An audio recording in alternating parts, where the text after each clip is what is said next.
Students, Shri समर्पण care institute class 9th mathematics video में आपका स्वागत है। स्टूडेंट्स, पिछले प्रीवियस एरिया वॉल्यूम यानी पृष्ठीय क्षेत्रफल एवं आयतन, इसमें एनसीईआरटी की बुक की यूनिट 13.1 और उसके बेसिक्स को हम क्लियर कर चुके हैं। उसके साथ में ही हम सिलेंडर यानी कि बेलन के बेसिक्स को क्लियर करके यूनिट 13.2 के 4 क्वेश्चन सॉल्व कर चुके हैं। आज हम क्वेश्चन नंबर 5 से बात करेंगे। क्वेश्चन नंबर 5 हमें दिया हुआ है, किसी बेलनाकार स्तंभ का व्यास 50 सेंटीमीटर है तथा ऊंचाई 3.5 मीटर है। 12 रुपए 50 पैसे प्रति मीटर स्क्वायर की दर से इस स्तंभ के वृत्त पृष्ठ पर पेंट करने का व्यय ज्ञात कीजिए। देखो स्टूडेंट, एक्चुअली हो क्या है, यहाँ पर एक पिलर है जिसको हम स्तंभ बोलेंगे। ये इस तरह का पिलर है। इस पिलर में उसने हमें व्यास दे रखा है यानी डी दे रखा है, ठीक है। एच दे रखी है, ऊंचाई दे रखी है, प्राइस दे रखी है कि वो क्या चाहता है, 12 रुपए 50 पैसे प्रति मीटर स्क्वायर की दर से उसको पेंट करना। और कहाँ करना है वो भी उसने क्लियर बता रखा है, वृत्त पृष्ठ पर करना है। तो इस क्वेश्चन में कोई लॉजिक नहीं है, सिंपल फार्मूला बेस्ड क्वेश्चन है। सबसे पहले गिवन की बात करते हैं। तो गिवन में हम आराम से कह सकते हैं आर यानी कि पहले तो डी इक्वल्स टू कितना दिया हुआ है, 50 सेंटीमीटर, ठीक है।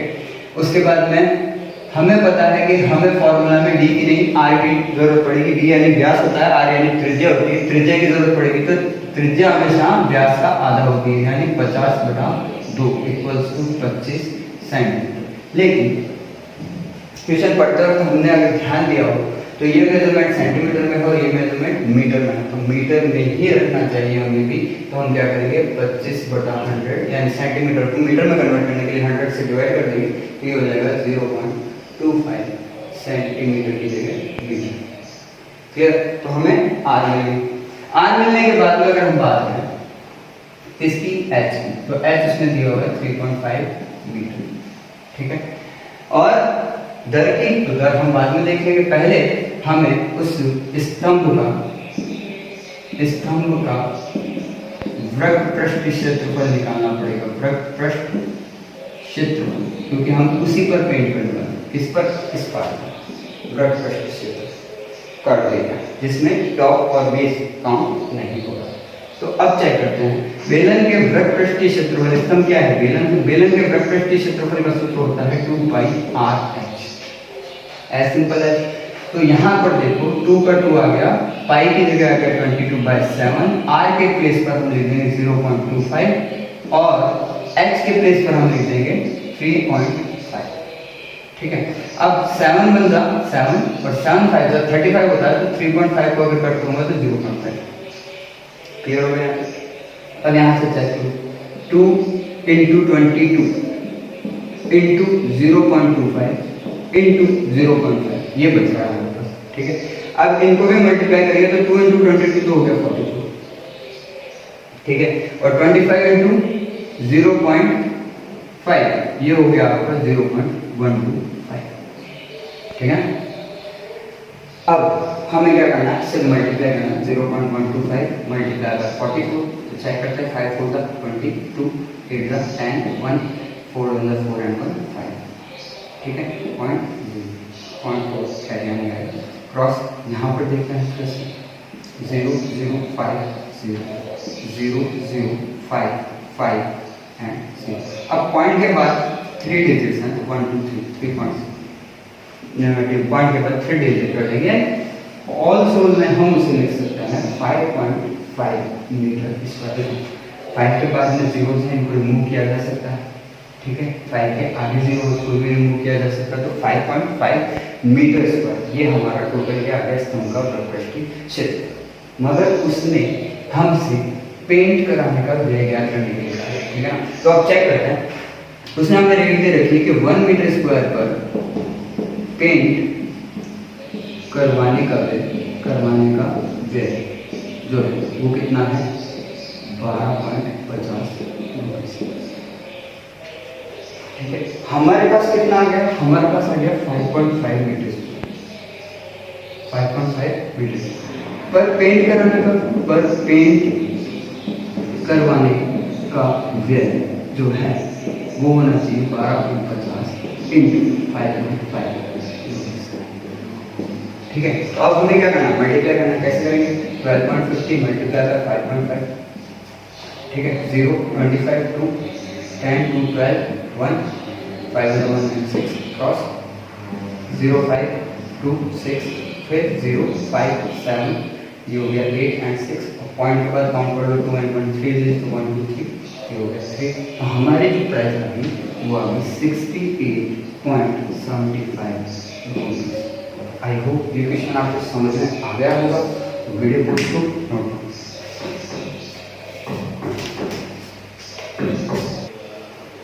ओके स्टूडेंट्स, क्वेश्चन नंबर 6 की बात करते हैं। क्वेश्चन नंबर 6 कहता है एक लंबवर्ती बेलन का वृत्तपृष्ठीय क्षेत्रफल 44.4 मीटर स्क्वायर है। यदि बेलन के आधार की त्रिज्या 0.7 मीटर हो तो उसकी ऊंचाई ज्ञात कीजिए। देखो कुछ नहीं, बहुत सिंपल सा क्वेश्चन है।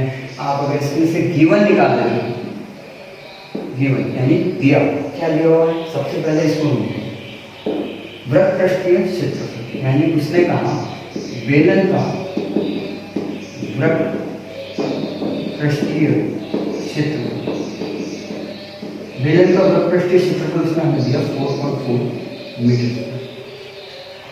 क्लियर हो? अब यहाँ से चेक करते हैं बेलन का जो वृत्तपृष्ठीय क्षेत्रफल होता है उसको निकालना है। फॉर्मूला होता है 2πr/h, और चूंकि मेजरमेंट मीटर में है मीटर स्क्वायर साथ में लगा देगा। इक्वल्स टू कितना होगा 4.4 मीटर स्क्वायर। अब मीटर स्क्वायर तो मीटर स्क्वायर कैंसिल आउट हो जाता है, तो 2πr/h equals to 4.4। First equation ये बन गई।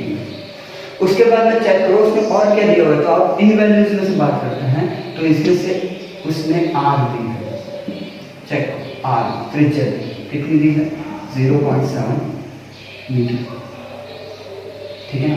तो हम r की वैल्यू कितनी रख सकते हैं, 0.7 रख सकते हैं आराम से। तो यहाँ से चेक करो 2, ये हम इक्वेशन 2 बना देते हैं। इक्वेशन 2 अब कह देंगे by equation first and second. तो हम कह सकते हैं 2π r के प्लेस पर 0.7 और h के प्लेस पर कुछ नहीं, h तो हमें फाइंड कर लिए 4.4। क्या फाइंड करना, ऊंचाई फाइंड करिए, h हमें फाइंड कर लिए। तो यहाँ से चेक करते हैं आ गया कि 2 के प्लेस पर 2 आ गया, π के प्लेस पर 22/7 आ गया, इंटू 0.7 हो गया, इंटू h हो गया, और 4.4 इक्वल हो गया। तो यहाँ से 7 कट करते हैं तो 0.1, तो यही है 7 डिवाइडेड 0.7 0.1। अब यहाँ से आगे चेक करते हैं 2 इंटू 22 हो गया 44, क्रॉस मल्टीप्लाई हो गया 0.1, मल्टीप्लाई हो गया h इक्वल्स टू हो गया 44। क्लियर है? अब यहाँ से चेक करते हैं 44 इंटू 0.1 ये हो गया 4.4 इंटू h इक्वल्स टू 4.4। अब हमें h फाइंड करना है तो इस 4.4 को हमें पक्षांतरित करना पड़ेगा। यहाँ गुणा हो रहा है, उधर क्या करेगा भाग, तो उधर ऑलरेडी क्या है 4.4, अपॉन में क्या आ जाएगा 4.4, कैंसिल आउट हो गया, क्या बच गया 1। तो उस बेलन की यानी बेलन की ऊंचाई 1 मीटर है। बहुत सिंपल क्वेश्चन है, बहुत आराम से कर सकते हैं अगर आपको फॉर्मूला याद है तो, ठीक है। Video goes to note. Okay students, question number 7 की बात करते हैं। क्वेश्चन नंबर 7 हमें कह रहा है किसी वृत्ताकार कुएं का आंतरिक व्यास 3.5 मीटर है और ये 10 मीटर गहरा है। तो हमें ज्ञात करना है फर्स्ट आंतरिक वृत्तपृष्ठीय क्षेत्रफल, सेकंड ₹40 यानी 40 रुपए प्रति मीटर स्क्वायर की दर से इसके वृत्तपृष्ठ पर प्लास्टर कराने का व्यय। वृत्ताकार कुआं आप सभी ने कुएं देखे होंगे, वो इस तरह के होते हैं। तो वो क्या होता है, कुआं जो होता है वो बेलन का रूप होता है। तो यहाँ जो भी बात हो रही है किसकी हो रही है, बेलन की हो रही है। अब कुएं हालांकि बाउंड्री के साथ होते हैं, लेकिन ये आंतरिक की बात करा तो हम अंदर वाले रखेंगे। हम तो एक ही कुआं एक ही बेलन समझ के रखेंगे, उसको अंदर ही करना है, जो भी करना है आंतरिक ही कह रहा है। तो अब चेक करते हैं। सबसे पहले चीज, कुएं में सिरा नहीं होता, बेस भी नहीं होता, मतलब बेस होता है लेकिन वो पानी के साथ होता है, तो हम उसके बेस को सपोज नहीं करते। क्यों, हमें केवल उसने वृत्तपृष्ठीय क्षेत्रफल पूछा है। क्या पूछा है, वृत्तपृष्ठीय। दोनों ही क्वेश्चनों में क्या पूछ रहा है, वृत्तपृष्ठीय। तो हम सबसे पहले क्या करेंगे, कुआं हम किस डायग्राम में लेते हैं, बेलन में लेते हैं। तो हमें क्या करना है, बेलन का वृत्तपृष्ठ ज्ञात करना है। तो ज्ञात करने के लिए सबसे पहले गिवन में आ जाते हैं। गिवन में उसने हमें क्या दिया हुआ है, उसको नोट करो, व्यास दिया हुआ है। व्यास को हम क्या लिखते हैं, डी लिखते हैं। D equals to two 3.5 metre दिया हुआ है। डी हमारे फॉर्मूला में काम नहीं होता तो हमें क्या निकालना पड़ेगा, आर। आर का मतलब हो गया आर डी का आधा होता है, यानी व्यास का आधा। तो व्यास कितना दिया हुआ है 3.5 अपॉन कितना हो जाएगा 2। अब इसको मैं 35/20 लिख सकता हूँ, बिल्कुल लिख सकता हूँ। पॉइंट हटाया, जीरो राइट डाउन कर दिया। अब साइड से पॉइंट हटाया, नीचे जीरो राइट डाउन कर दिया। पॉइंट के बाद 1 डिजिट है तो 1 0 राइट डाउन कर दिया। ठीक है, अब यहाँ से चेक करूँ, मैं इसको कैंसिल आउट करता हूँ। अगर मैं 5 से कैंसिल आउट करता हूँ तो मैं इसको 7/4 मीटर लिख सकता हूँ। तो मेरी रेडियस कितनी आ गई 7/4 मीटर आ गई। ठीक है, इसके बाद मैं बात करता हूँ एच की। तो एच इसने गिवन है 10 मीटर, इसमें कोई झमेला नहीं है। तो हमें क्या करना है, हमें तो सिर्फ कुएं का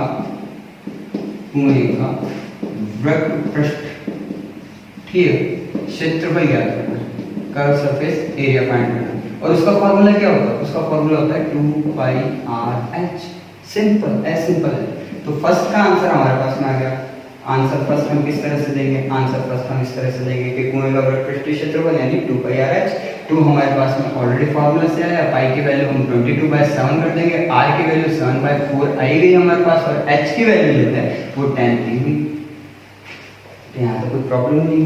अब यहाँ से चेक करते हैं 7 1 7 ये कैंसिल आउट हो गया। ठीक है, 2 2 4 और 11 2 22 ये कैंसिल आउट हो गया। अगेन 2 से 2 कैंसिल आउट कर देंगे, 1 2 1 हमारे पास क्या बच रहा है 11 × 10। 11 × 10 कितना होगा 110। तो हम इसको क्या लिखेंगे 110 मीटर स्क्वायर, यानी उस कुएं का वृत्त पृष्ठीय क्षेत्रफल जो है वो 110 मीटर स्क्वायर है। यहाँ तक आप क्लियर हो चुके होंगे। ठीक, अब इसके बाद में उसके फर्स्ट क्वेश्चन का आंसर हम दे चुके हैं। अब हमें सेकंड का आंसर देना है, तो आंसर सेकंड। अब आंसर सेकंड से पहले क्वेश्चन को पढ़ लेते हैं। ₹40 प्रति मीटर स्क्वायर की दर से इसके वृत्त पृष्ठ पर प्लास्टर कराने का, प्लास्टर का मतलब क्या होता है, एक तरह से आप मान लो कि उसका पूरा जो वृत्त पृष्ठीय एरिया है उसको कवर कर रहा है।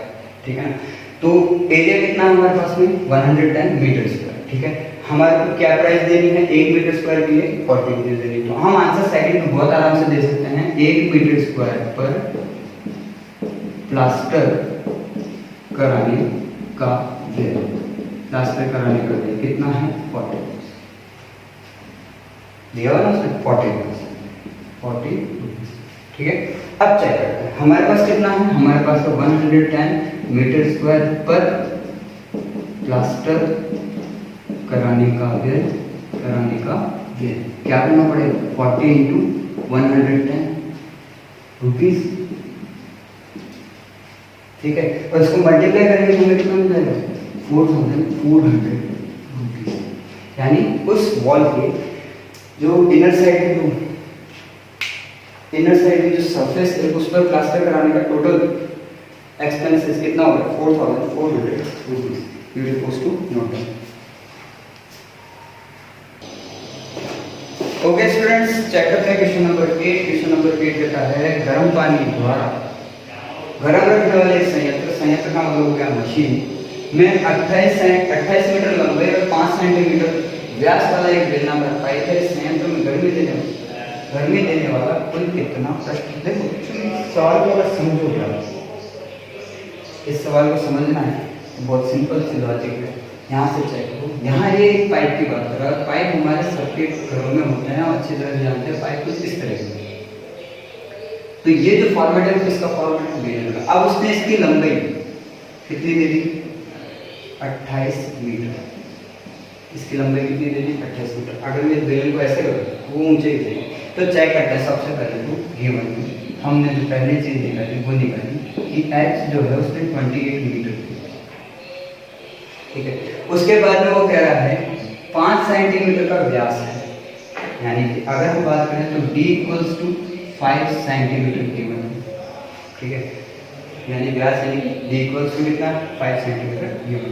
देखिए अब यहाँ पर आकर दो चीजें हम बोलते हैं। पहले फर्स्ट मेजरमेंट मीटर में है, सेकंड मेजरमेंट सेंटीमीटर में। तो ये दोनों अलग अलग मेजरमेंट है, अलग अलग मेजरमेंट कैलकुलेट नहीं होते। तो हमें क्या करना पड़ेगा, इन्हें एक ही में कन्वर्ट करना पड़ेगा। तो मैं इसको 5/100 कर दूँ, सेंटीमीटर की जगह किसमें हो जाएगा मीटर में। कैसे सेंटीमीटर को मीटर में कन्वर्ट करना है, हमने क्या किया 100 से डिवाइड कर दिया।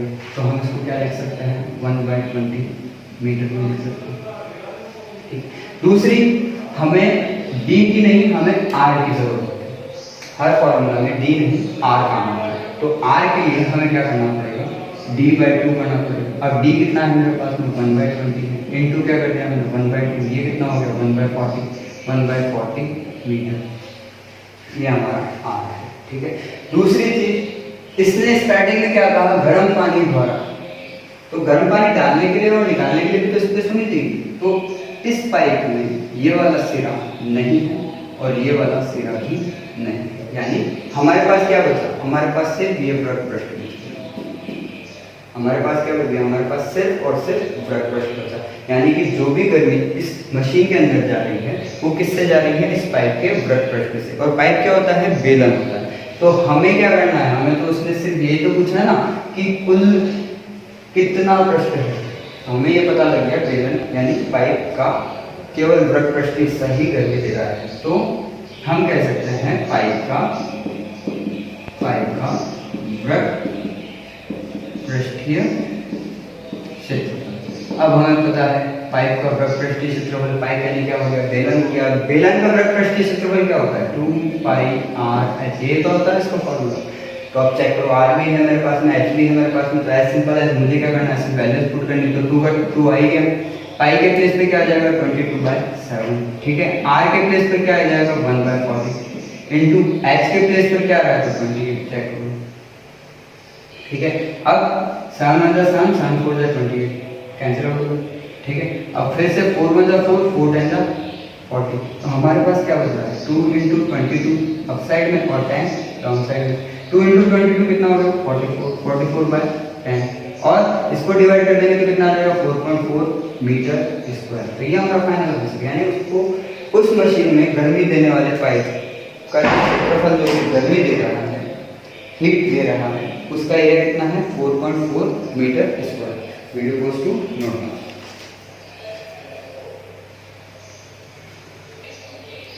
ओके स्टूडेंट्स, क्वेश्चन नंबर 9 की बात करते हैं। क्वेश्चन नंबर 9 में कह रहा है ज्ञात कीजिए, इसमें इसने दो क्वेश्चन पूछे हमसे। फर्स्ट पूछा है एक बेलनाकार पेट्रोल की बंद टंकी का पार्श्व या वृत्त पृष्ठीय क्षेत्रफल जिसका व्यास 4.2 मीटर और ऊंचाई 4.5 मीटर है।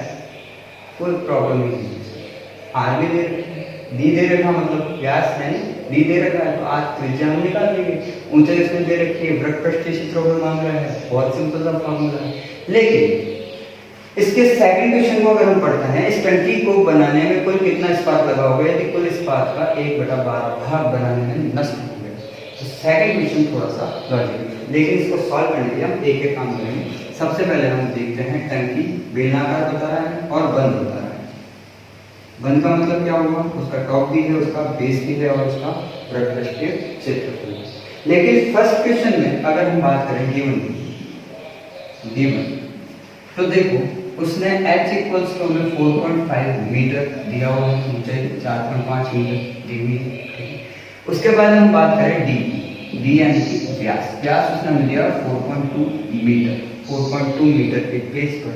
हमें पता है कि हमें d कभी भी काम में नहीं लेना है, तो हमें क्या करना पड़ेगा, r निकालना पड़ेगा। r कैसे निकालेंगे, d/2 यानी व्यास का आधा, तो 4.2/2 मीटर और 2.1 मीटर, तो हमारे पास r है। ठीक है, तो फर्स्ट क्वेश्चन में तो कोई प्रॉब्लम नहीं है, उसने हमें सिर्फ क्या मांगा है, टंकी का वृत्त पृष्ठीय क्षेत्रफल, टंकी का वृत्त पृष्ठीय क्षेत्रफल का सरफेस एरिया, और उसका सिंपल फॉर्मूला क्या होता है 2πr/h।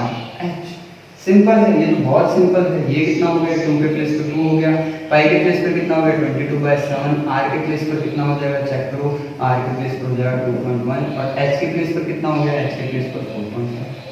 ठीक है ना, तो सबसे पहले कैंसिल आउट करते हैं, 7 × 7 और 2.1 को अगर मैं कट करूंगा तो 0.3। ठीक है ना, अब यहाँ से चेक करते हैं, 2 × 22 कितना हो गया 44, इंटू में क्या बच गया 0.2, इंटू में क्या बच गया 4.5। ठीक है, अब इसको भी कैलकुलेट करते हैं, तो ये हो गया 44, इनको मल्टीप्लाई करेंगे तो ये हो गया आपका 135 यानी 1.35 पॉइंट के बाद 2 देते हैं, तो कैलकुलेट करके आप देखो।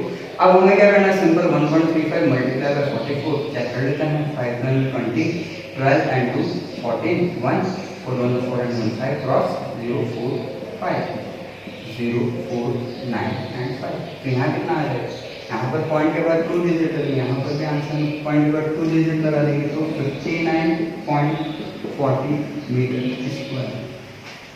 ये इसके फर्स्ट क्वेश्चन का आंसर। कौन सा आंसर है ये? Answer first. इसमें कोई भी प्रॉब्लम नहीं थी, डायरेक्ट फॉर्मूला बेस्ड क्वेश्चन था। लेकिन अब प्रॉब्लम जो है वो सेकंड क्वेश्चन में है, उसमें इसने इस क्वेश्चन को घूमा। अब देखो इसका सेकंड क्वेश्चन कैसे है। इसका सेकंड क्वेश्चन करने के लिए क्वेश्चन को एक बार वापस ध्यान से पढ़ लेते हैं। क्वेश्चन देखो डी वही है, एच वही है, आर डी वही है। इस टंकी को बनाने में कुल कितना इस्पात लगा होगा यदि इस्पात का 1/12 भाग नष्ट हो जाए? मान मेरे पास जो भी मटेरियल था इसको बनाने में, इस टंकी को बनाने में, उसका 1/12 पार्ट जो है वो डिस्ट्रॉय हो चुका है और बच गया जो इसमें लगा है। तो अब इसमें जो लगा है वो कहाँ कहाँ लगा है, पहले उसकी बात करेंगे। बंद की बात कर रहा है, उसमें स्टार्टिंग में कह देंगे टंकी क्या है? बंद है। बंद का मतलब बेस भी है, बेस भी है और टॉप भी है और कर्व्ड एरिया भी, यानी ये क्या होगा? टोटल सरफेस एरिया होगा। तो जो मटेरियल बचा था वो कहाँ लगा है? संपूर्ण पृष्ठीय क्षेत्रफल टोटल सरफेस एरिया में लगा। अब अगर यहाँ पर मैं ये सपोज करूँ, मैंने पहले मान लिया कि मानो टंकी को बनाने में लगा इस्पात, लगा के लगे इस्पात की मात्रा जो थी वो थी S मीटर स्क्वायर। ठीक है, मैंने कहा इतना मटेरियल मेरे पास था, कितना था वो मुझे पता करना है। कितना इस्पात लगा होगा, कुल कितना इस्पात लगा होगा ये मुझे पता करना है। तो उसको मैंने क्या कर लिया, जनरल में एक्स। अब यहाँ से क्वेश्चन के अकॉर्डिंग समझा है, मेरे पास में एक्स मटेरियल था। एक्स मटेरियल में से मैं घटा दूंगा किसको? एक्स के 12%, एक्स इंटू 1/12 या एक्स का 1/12 जो कह रहा है। क्या कह रहा है? कुल इस्पात का 1/12 भाग बनाने में नष्ट हो गया, 1/12 पार्ट डिस्ट्रॉय हो चुका है। तो किसमें से हुआ? एक्स में से हुआ। एक्स में से एक्स का 1/12 पार्ट डिस्ट्रॉय हो चुका है। तो हमारे पास में अब जो इस्पात बच रहा है उससे एक टंकी बनी है और टंकी का हर पार्ट बना है। तो हम क्या कह सकते हैं? टंकी का संपूर्ण पृष्ठीय क्षेत्रफल कह सकते हैं ना, टंकी का संपूर्ण पृष्ठीय क्षेत्रफल। ठीक है, यहाँ तक आपको बात समझ में आई? अब चेक करते हैं। यहाँ पर x हो गया, माइनस में x/12 हो जाएगा, x इंटू 1/12। और टंकी का संपूर्ण पृष्ठीय क्षेत्रफल तो याद करो, टंकी क्या है? टंकी बेलन है और बेलन का संपूर्ण पृष्ठीय क्षेत्रफल 2πr bracket h plus r होता है। ठीक है, अब हम यहाँ पर केवल इसका तो ले लेंगे एलसीएम, तो ये हो गया 12, ये बाय 1 1/12 12 टाइम्स 12 into x कितना हो जाएगा? 12x minus x, 12/12 1 into x equals 2 के प्लेस पे 2 आ गया, पाई के प्लेस पे 22/7 आ गया, r के प्लेस पर चेक कर लो 2.1 आ जाएगा, फिर ब्रैकेट h के प्लेस पर 4.5 आ जाएगा यहाँ से, और प्लस r के प्लेस पर फिर 2.1। यहाँ तक क्लियर हो गया? अब यहाँ से 12x पॉजिटिव है, x नेगेटिव है, क्या हो गया? 11x/12 इक्वल्स टू, यहाँ अगर चेक करते हैं तो यहाँ 7 मतलब 7 और 0.3 टाइम्स 2.1 कैंसिल आउट हो जाएगा। तो हमारे पास बच रहा है 2 इंटू 22 इंटू 0.3 इंटू, क्योंकि ब्रैकेट और इसके बीच में कोई मार्क नहीं है, इंटू। अब 4.5 और 2.1 को ऐड कर लेते हैं तो ये हो गया 6.6। क्लियर हो गया यहाँ तक? यहाँ तक कोई डाउट है? अब हमें क्या करना है? हमें जनरली x की वैल्यू निकालनी है। हमें क्या करना है? जनरली x की वैल्यू निकालनी है। तो x इक्वल्स टू, अब देखो 11/12, 11 मल्टीप्लाई कर रहा है, ट्रांसपोज करूंगा, डिवाइड कर रहा है, 12 डिवाइड कर रहा है, ट्रांसपोज करूंगा, मल्टीप्लाई कर रहा है। तो उधर पहले से मेरे पास क्या है? 2 इंटू 22 इंटू 0.3 इंटू 6.6 इंटू में क्या आ जाएगा? 12 और अपॉन में क्या आ जाएगा? 11। ठीक है, तो 11 हो जाए 11, 11 हो जाए 22। ये क्लियर हो? अब चेक x 2 इंटू 2 हो गया 4, ठीक है, और 4 इंटू 12 हो गया 48, 48 इंटू 0.3 इंटू 6.6। ठीक है, अब पहले मैं इनको मल्टीप्लाई करने के लिए मेरे को क्या करना पड़ेगा? सबसे पहले 48 मल्टीप्लाई बाय 0.3 और 24 2 12 into 144, तो ये हो गया 14.4, ठीक है। अब किससे मल्टीप्लाई करना है मुझे? 6.6 तो चेक करते हैं। 24 2 24 26 2 6 8 क्रॉस 4 6 8। अब इसको ऐड करते हैं तो ये 4, ये हो गया 10, ये हो गया आपका 15 और ये हो गया आपका 9। पॉइंट के बाद 2 डिजिट, 1 यहाँ 1 यहाँ, तो पॉइंट आंसर में पॉइंट के बाद 2 डिजिट। तो इसका मल्टीप्लिकेशन कितना हो गया? x इक्वल्स टू हमारे पास आ गया 95.04 और इसको हम क्या कहते हैं? Metre square. यानी कि टंकी को बनाने में लगे कुल इस्पात की मात्रा 95.04 मीटर स्क्वायर है, ठीक है। आई होप ये क्वेश्चन आपको समझ में आया होगा। वीडियो सिंपल क्वेश्चन है, आराम से पढ़िए। आकृति 13.12 आकृति यहाँ बना रखी है आपके लिए। आकृति 13.12 में आप एक लैंप शेड के फ्रेम को देख रहे हैं। इसे एक सजावटी कपड़े से ढका जाना है। इस फ्रेम के आधार का व्यास 20 सेंटीमीटर है, ऊंचाई 30 सेंटीमीटर है। फ्रेम के ऊपर और नीचे मोड़ने के लिए दोनों ओर 2.5 सेंटीमीटर अतिरिक्त कपड़ा भी छोड़ा जाना है। ज्ञात कीजिए लैंप शेड को ढकने के लिए कुल कितने कपड़े की आवश्यकता होगी। देखो लैंप आप सभी ने देखा होगा। लैंप कैसा होता है? लैंप जो होता है वो ऊपर से ओपन होता है, नीचे से भी ओपन होता है। यहाँ पर एक रॉड से जलती है और यहाँ बल्ब लगता है बीच में। लेकिन हाल फिलहाल हम इतनी चर्चा नहीं करेंगे, फिलहाल तो हम ये बात करेंगे कि सबसे पहले ये लैंप शेड है और इसको कपड़े से ढकना है। तो वो कपड़ा कौन से एरिया पर यूज कर रहा है? वो उसकी वृत्त पृष्ठ पर इस कपड़े को यूज करेगा लगाने के लिए। इस तरह से हमें ये तो समझ में आ गया। अब हम बात करते हैं इसमें क्या क्या इसमें लॉजिक दिया है। तो पहले हम गिवन की बात करते हैं। गिवन में डी यानी कि व्यास इसमें दिया हुआ है 30, दिया हुआ है आधार का व्यास 20 सेंटीमीटर, व्यास उसमें हमें दिया है 20 सेंटीमीटर। तो त्रिज्या यानी कि रेडियस जो होती है वो d/2 यानी कि व्यास की आधी होती है, वो कितनी हो जाएगी? 20/2 इक्वल्स टू 10 सेंटीमीटर। चलो पहले और हमें ये भी पता लग गया कि लैंप शेड जो होता है वो सिलेंडर का जैसा होता है और हमें उसके वृत्त पृष्ठ की बात करेंगे, उस कपड़ा इस तरह का। अब उसकी बात करेंगे ऊंचाई यानी एच। तो एज इट इज में उसने हमें ऊंचाई दी है, कितनी दी है? 30 सेंटीमीटर। कितनी दी है? 30 सेंटीमीटर ऊंचाई, 30 सेंटीमीटर। लेकिन यहाँ पर ये ऊंचाई 30 सेंटीमीटर काउंट नहीं करेगी। क्यों नहीं करेगी? वो तो इसी लैंप शेड की ऊंचाई कितनी है? 30 सेंटीमीटर। लेकिन उसने क्या कहा? फ्रेम के ऊपर व नीचे मोड़ने के लिए दोनों ओर 2.5 मीटर अतिरिक्त कपड़ा लगेगा। यानी इस तरफ भी उसे 2.5 मीटर अतिरिक्त कपड़ा छोड़ना है और इधर भी उसे 2.5 मीटर अतिरिक्त कपड़ा छोड़ना है। तो कपड़े का जो बेलन बन रहा है, अगर हम चेक करें कपड़े का जो बेलन बनेगा उसमें 2.5 मीटर कपड़ा एक्स्ट्रा होगा, ऊपर भी और नीचे 2.5 मीटर कपड़ा एक्स्ट्रा होगा। तो यहाँ से यानी जो हमारी ओरिजिनल फ्रेम थी उसमें उसकी ऊंचाई थी 30 सेंटीमीटर और हमारे कपड़े का जो बेलन बनेगा यानी कपड़ा भी इसके घूमकर बेलन ही बन जाएगा। कपड़े का जो बेलन बनेगा उसमें ऊंचाई 2.5 मीटर ऊपर और 2.5 मीटर नीचे एक्स्ट्रा है। तो हम 30 centimetre plus 2.5 centimetre plus 2.5 centimetre यानी ये कितना हो जाएगा? ये हो जाएगा 835 सेंटीमीटर। ऐड करूँ, ठीक है।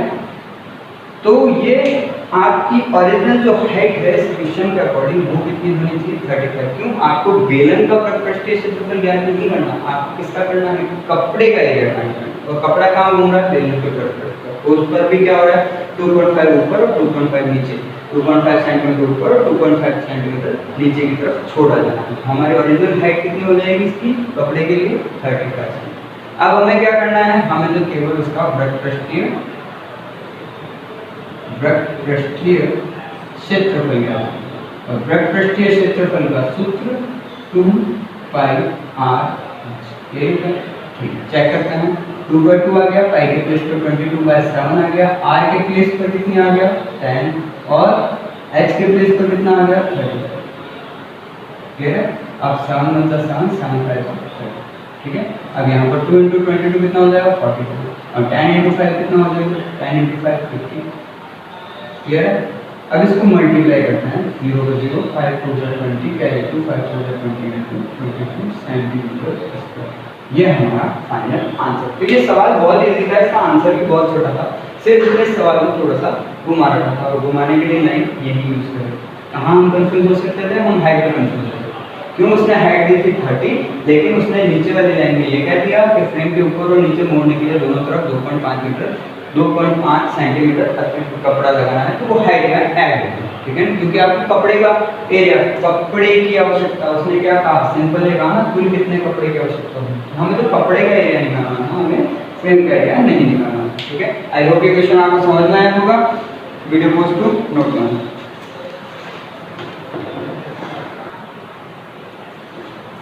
Okay students, class 9 unit 13.2 question number 11 की चर्चा करते हैं। हमारे टॉपिक का नाम है पृष्ठीय क्षेत्रफल आयतन। किसी विद्यालय के विद्यार्थियों से एक आधार वाले बेलनाकार कलमदानों, कलमदानों का मतलब पेन स्टैंड होता है, कलमदानों को गत्ते से बनाने और सजाने की प्रतियोगिता में भाग लेने के लिए कहा गया। प्रत्येक कलमदान को 3 सेंटीमीटर त्रिज्या और 10.5 सेंटीमीटर ऊंचाई का होना चाहिए। विद्यालय को इसके लिए प्रतिभागियों को गत्ता देना था। यदि इसमें 35 प्रतिभागी थे तो विद्यालय को कितना गत्ता खरीदना पड़ा होगा। तो सबसे पहली चीज जो नोट करनी है वो है ये बेलनाकार कलमदान। बेलनाकार कलमदान का मतलब क्या होता है कि उसे बेलन बनाना, तो ये कलमदान है, ठीक है, बेलनाकार कलम। उसके बाद नोट करने वाली चीज है एक आधार। एक क्या होता है, तो आपने पेन स्टैंड देखा होगा, वो ऊपर से ओपन होता है लेकिन नीचे वाला पार्ट अवेलेबल होता है, बेस उसका क्या होता है, अवेलेबल, ठीक। दूसरी, अच्छा तीसरी चीज ये जो हमें गिवन में आ गई, गिवन में क्या आ गई, सबसे पहले तो देखो रेडियस आ गई कितनी, 3 सेंटीमीटर, 3 सेंटीमीटर, 3 सेंटीमीटर, ठीक है। उसके बाद एच आ गई, एच यानी हाइट, ऊंचाई कितनी है, 10.5 सेंटीमीटर, ये होगी 10.5 सेंटीमीटर, ये, ठीक है। अब उसके बाद में उसने ये कहा इसमें कितने विद्यार्थी हैं, टोटल स्टूडेंट्स कितने हैं, 35, तो ये चीज हम बाद में, लेकिन अब पहले ये चेक कर लो कि सपोज करो हमें एक पेन स्टैंड बनाना है, किससे, पेपर से बनाना है, गत्ते का मतलब पेपर ही होगा। अब यहाँ से देखो, मैं अगर पेपर यूज करूंगा तो एक तो ब्रश पृष्ठ पे करूंगा, ठीक है, और उसके साथ वो क्या कह रहा है, एक आधार भी है, यानी ये नीचे वाला हिस्सा भी जो है वो किससे बनेगा, गत्ते से ही, ठीक। ऊपर से ये क्या है, तो ऊपर नहीं गत्ता कहाँ लग रहा है, ब्रश पृष्ठ पर लग रहा है और आधार पर लग रहा है।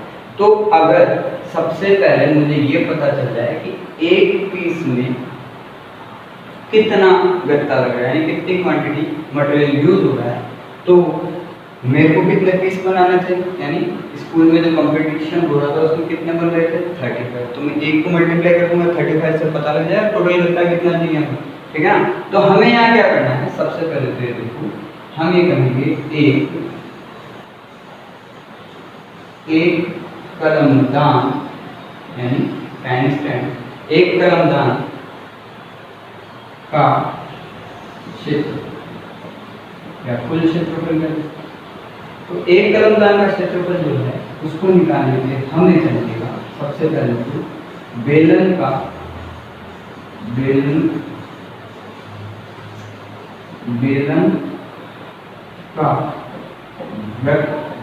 पृष्ठीय क्षेत्रफल प्लस बेलन का पृष्ठीय क्यों करता है, यहाँ लगी कर्व एरिया, ठीक है। और एक आधार और है, तो हमें आधार का क्षेत्रफल भी चाहिए, आधार का क्षेत्रफल। देखो आप इसको ऐसे भी निकाल सकते थे, बेलन का संपूर्ण पृष्ठीय क्षेत्रफल, संपूर्ण में क्या होता है, दोनों आधार के एरिया और पृष्ठीय एरिया ऐड हो जाते हैं, तो हमारे पास ये नहीं था तो हम उसको सब्ट्रैक्ट कर देते, यानी घटा देते, तो हम जोड़कर भी निकाल सकते हैं, जोड़ रहे तो पृष्ठीय क्षेत्रफल की बात करें, घटाएंगे तो संपूर्ण पृष्ठीय क्षेत्रफल, यानी आधार को जोड़कर भी निकाला जा सकता है और आधार को घटा के भी निकाला जा सकता है। सिर्फ इतना से याद रखना है कि अगर हम जोड़ना चाह रहे हैं तो हमें पृष्ठीय क्षेत्रफल चाहिएगा और अगर घटाना चाह रहे हैं तो हमें संपूर्ण पृष्ठीय क्षेत्रफल चाहिएगा। फिलहाल हम पृष्ठीय से ही कर लेते हैं, तो यहाँ से चेक करो, बेलन के पृष्ठीय क्षेत्रफल का सूत्र होता है 2πr/h, ठीक है, प्लस आधार जो होता है बेलन का वो क्या होता है, सर्किल होता है, वृत्त होता है, वृत्त का क्षेत्रफल क्या होता है, πr², होता है। अब चेक करो इस फॉर्मूले में से हम दोनों के पास से पाई और आर को कॉमन है, जो आर एक ही, तो हमने क्या किया, पाई और आर को कॉमन, हमारे पास अब क्या बच गया, इस तरफ बच गया 2 h प्लस इधर बच गया देखो r 2 टाइम्स 1 टाइम चला गया 1 टाइम, ठीक है हमारी शॉर्ट। अब अगर हम इसमें वैल्यूज को रखें तो पाई के प्लेस पर तो मैं 22/7 रखूँ इंटू आर के प्लेस पर मैं 3 रखूँ, दिया हो, ठीक है। फिर again bracket 2 into H, H के प्लेस पर 10.5, ठीक है, प्लस आर के प्लेस पर कितनी हो जाएगी, फिर से 2 हो जाएगी, ठीक है। अब चेक करते हैं, तो ये हो गया 3 इंटू 22 कितना होगा 66/7, ठीक है, मल्टीप्लाई बाय ये ब्रैकेट हो रहा है, तो 2 इंटू 10, 2 इंटू 10.5, ये कितना हो गया 2 इंटू 10.5 21 हो गया, चेक कर लो, प्लस 3, ठीक है। अब यहाँ से चेक 66/7 इंटू 21 प्लस 3, 21 प्लस 3 कितना होगा 20, 21 प्लस 3 कितना होगा 20, हो गया। अब चेक, अगर मैं सबसे पहले 66 इंटू 24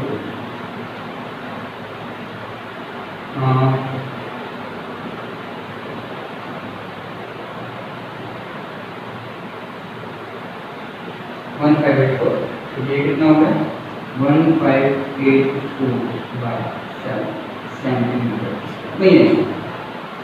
ये क्या है, ये कौन सा एरिया है, केवल एक कलमदान का क्षेत्र, ठीक है। हमें कितने बनवाने थे, हमें बनवाने थे 35, तो चेक करते हैं कि अगर मैं ये कहूँ यहाँ पर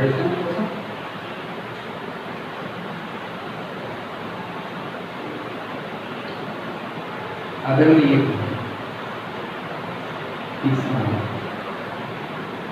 एक कलमदान में लगे गत्ते की कितने आ गई हमारे पास 1584/7 सेंटीमीटर, ठीक है। हमें कितना बनवाना है, तो 35 बनवाने में 35 कलम दानों में लगे गत्ते की मात्रा क्या होगा 1584/7 मल्टीप्लाई बाय कितना 35, अब चेक करो 1584 मल्टीप्लाई बाय 5 4 20, 8 4 40 42 4 5 5 25 25 and 4 29 सेंटीमीटर। तो अगर स्कूल को 35 स्टूडेंट्स को पेन स्टैंड बनाने के लिए गत्ता देना है तो उसे कितना देना पड़ेगा 7920 सेंटीमीटर, तो उसे परचेज भी कितना करना पड़ेगा, पूछा ना मैं विद्यालय को कितना गत्ता खरीदना पड़ेगा, तो हमारा फाइनल आंसर क्या होगा, विद्यालय को 7920 सेंटीमीटर स्क्वायर गत्ता खरीदना पड़ेगा, ठीक है। आई होप क्वेश्चन समझ में आया होगा, video post to note down.